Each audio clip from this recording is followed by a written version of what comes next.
exclusive to the Journal here on Channel Africa. And today we're exploring the leap from a side hustle to a full-time business. When does a passion project become too big to just remain on the sidelines or to remain a hobby? And what does it take to return or to turn it rather into something that is sustainable or suitable career, if you will?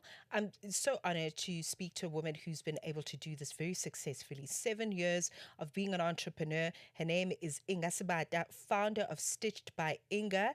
And we're going to talk about her creative outlet and how she's taken that and turned it into a full-on business. Okay, no jokes. And I think, we often underestimate just how difficult that is. It's not easy to just decide, okay, I'm done, bye bye, I'm going to start my own thing. But there are people that have been incredibly successful on the African continent in terms of being able to do that. What level of determination does one need, to build a successful business from the ground up? A pleasure to have Inga join me on the line. Inga, a lot of people in the States would say, if you don't know Stitched by Inga, you better ask somebody. You better Google me, baby. How are you? Well, thank you so much, Matsheko, for having me, and good morning to all the listeners and viewers. I'm good. How are you? Good, thank you. I feel all kinds of proud of you. It's like I've walked this journey with you because I completely understand what it's the difficulties and the courage that it takes to be able to start your own thing. So 7 years of Stitched by Inga. Take us through a little bit, perhaps, of what it is about PR that you were like, I'm done with public relations. I want to get into fashion. Not completely done with public relations, but fashion had always been my passion. Hmm. It's actually something an industry that I wanted to study when I matriculated, but I applied late. By the time I applied, the course was full, so Hmm. I needed a fallback plan, which was PR. Yeah. But I also think when I'm at Heko, when you're really passionate about something, at some point you will go back to it. And that's what I did. After I think 12, 15 years in PR, I went back and registered for a fashion course, Hmm. which I studied part time because I had a full time job. But it was my passion calling me back, and that's exactly what I did. Okay. Well, I mean, it wasn't that difficult for you, especially considering that the passion for fashion, I want to say, has always been there. Um, why was it important for you to study fashion? Because a lot of what we see is people just riding on the passion and thinking that the passion will get them through. Why was it important for you as part of your strategy to actually say, I'm going to go back to school and actually really learn the theory behind this work that I want to do? It was important for me because I needed to. Look, initially the plan was not to build a business, right? The plan was just to pursue something I'm passionate about. But I also wanted to understand the technicalities. Yes, I can sew a simple skirt or whatever, but I wanted to understand the technicalities, the different types of fabrics, what fabric best works with which type of garment. So I really wanted to get not just into the aesthetics of it, because the aesthetics are beautiful, but I also wanted to get into the technicality of the fashion business, and see where it takes me. And 7 years later, it has taken me quite far. I think it really has taken, I mean, 7 years. In 3 years, we're going to be ululating and celebrating 10 years of this journey. So this is definitely no small feat. Career transitions, where are you in your PR journey? Because I would imagine that is such an asset to what you are doing right now, being able to communicate effectively, understanding that a business needs sort of longevity in people's minds, as it were. How are you using your experience in your previous work in public relations to grow Stitched by Inga? Look, I am in hindsight, I'm really grateful that I started with PR. Mm. I can even go as far as saying if I didn't start with PR, I don't think Stitch by Inga would be this far. I really don't. PR teaches you soft skills, it Yeah. teaches you intentional communication, it teaches you managing clients, it teaches you how to bounce back from a crisis, Mm. it teaches you all those things that you actually need in a business, you know. And I'm using them. I even transfer such skills to my team as well, that let's say a client is unhappy, we need to check where the unhappiness started before it. In PR they always say it always starts as an issue before it's a crisis. So where did the client start becoming unhappy before we got whatever. So I'm so grateful that I started in PR. I wouldn't be here today running Stitch by Inga with a team of 5 people Wow. if I didn't start in PR, because PR teaches you people skills as well, working with a team. Because I started Stitch by Inga as a one-man band, Mhm. and it's no longer Yeah.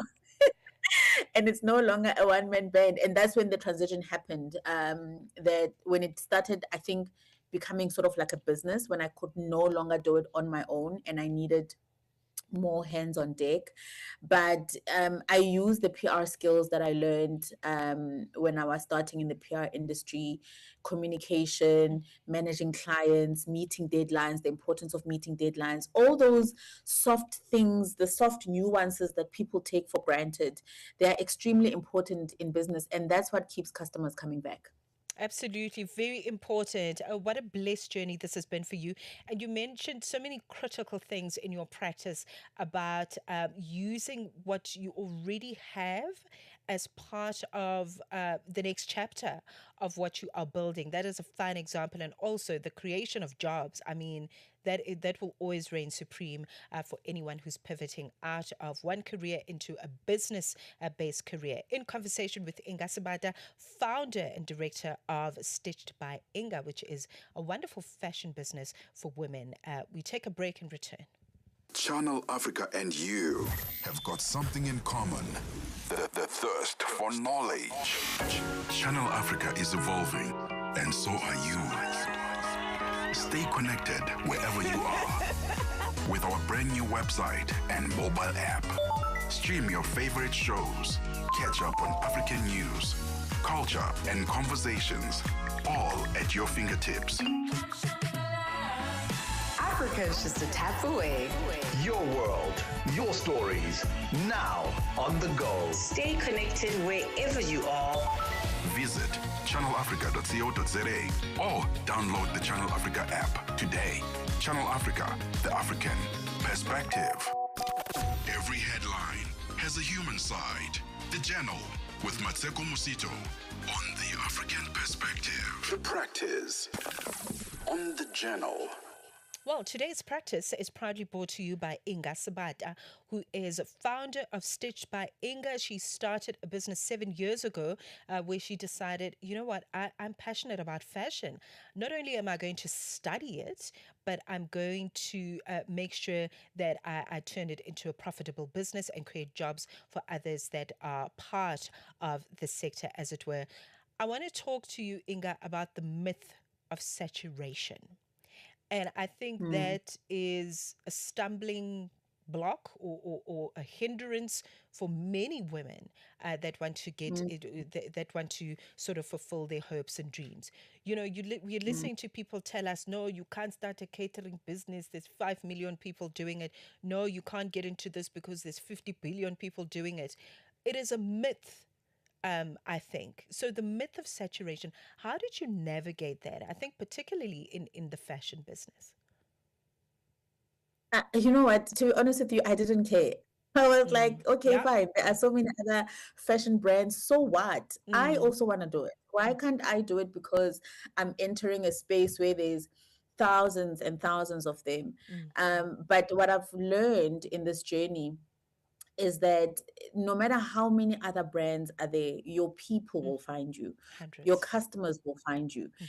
And it's also important that when they do find you, you make them stay. right? And you make them stay Mm. through how you treat them, through the service that you offer. Like you say, like there's many fashion brands out there, many, Mm. and people have choices, right? But Yeah. you have to give them a reason that after they've chosen you, why do they need to stay? And that boils down to how you service the customer once they walk through your door. So saturation, yeah, look, as much as you can go to Spa and find different types of bread Mm-hmm. brands, you will Mm-hmm. still choose the one that you want, Yeah. right?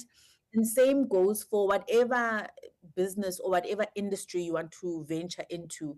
Your people will find you, and when they find you, treat them well so they stay. Right. Oh, that's a beautiful response because there are many fashion brands, but there aren't a lot of people that think like Inga that have your level of perception about what you want to do. So I thought it important to bring that forth because that is a lot of people fear that they can't do something because there's two other people doing it. Therefore, there's no room for a third person, which is a complete myth. Another Yeah. big thing, I think, especially in entrepreneurship, getting out of the security, or the myth, that's another myth, that we are so secure in these jobs that we have. But moving into entrepreneurship is a completely different ball game. There's often other demands that come with it, like a shift in identity, having to be accountable for the work that you are doing, holding your own hand, creating jobs, so many things that come with an identity shift as a businesswoman as compared to have been an employee traditionally, as it were. So what steps did you follow to shift your identity and become, a holistic entrepreneur? Yo, Hey, it's a big I always question. say, I always say that Stitched by Inga is the therapy that I never knew I needed. Hmm. Um, because there's so much psychological growth that I needed to do. And the type of psychological growth that you don't get from a 9 to 5 when you are certain of your income Mm. every month. And when you run a business, I mean, you get to understand yourself Yeah. in a different way. You get to also interact with people in a different way, and you get to call yourself out differently, because you then have to tell yourself uncomfortable truths about yourself, like really ugly stuff about yourself that force you to grow psychologically, emotionally, mentally. They force you to grow. So there's quite a lot of internal transition that I had to do that people don't see, that I had to do in order for my business to be successful, in order for me to drive it to where it is. There's a lot of work on self work that I had to do. And also not to project a lot of my own issues onto staff, onto suppliers, Beautiful. onto clients. Hmm. But it had to start with me, which was not a beautiful journey. So it's what I had to do because I wanted the business to succeed. And then once you do the work, you also see the ripple effect it has on other parts of your life and on other parts and sectors of your business. But it has to, and I think this is something we need to take very seriously. It has to start with you. You have to be okay, and be right as the business owner and founder in order to run a business that is successful and can withstand certain challenges. Mm, yeah, a beautiful response. And I'm thinking, of what you're saying in the context of, other support structures for yourself and your own development and growth, like mentorship, meaningful collaboration. What are your thoughts and Yeah. opinions on that? And how have you navigated your own journey, incorporating meaningful collaboration and mentorship into your own story? I think also putting up your hand and being able to say, I don't know a certain thing and Mm, reaching out to people. I've been very blessed that every person that I've reached out to seeking help has had time, to help me and hear me out and hear my story and help with tools on how to navigate certain hurdles in the business. Partnerships are so important. I think we take them for mm, granted. mhm. There's power in partnerships. There's something that I don't have that somebody else has and Yeah. brings to the table. There's something that maybe the person doesn't have that I can also bring into the table. No man is an island. No person is an island, and definitely no business is an island. We need each other. We need the partnerships as much as the partnerships need us. I think when done well and done correctly, the business can grow, and also the partnerships can grow and be mutually beneficial. Okay. Okay. I mean, we've got a few minutes to go. Let's talk about the brand, man. This brand that you've built so hard over almost a decade of Stitched by Inga, stitchedbyinga.co.za. Just by the way, if you'd like to visit the website, talk to us about your creations. I'm seeing you've dressed some very popular women.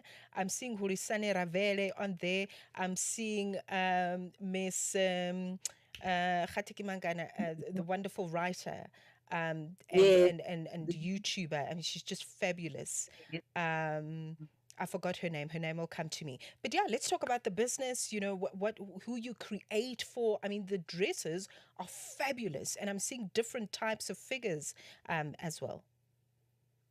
Look, I am extremely passionate about Africa. Let's start there. Africa, the continent. I'm extremely Mm-hmm. passionate. I'm more particularly passionate about women and their bodies.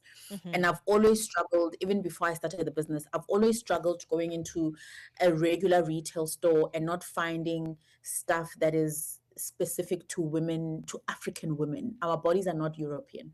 Yeah. They will never be European, you know.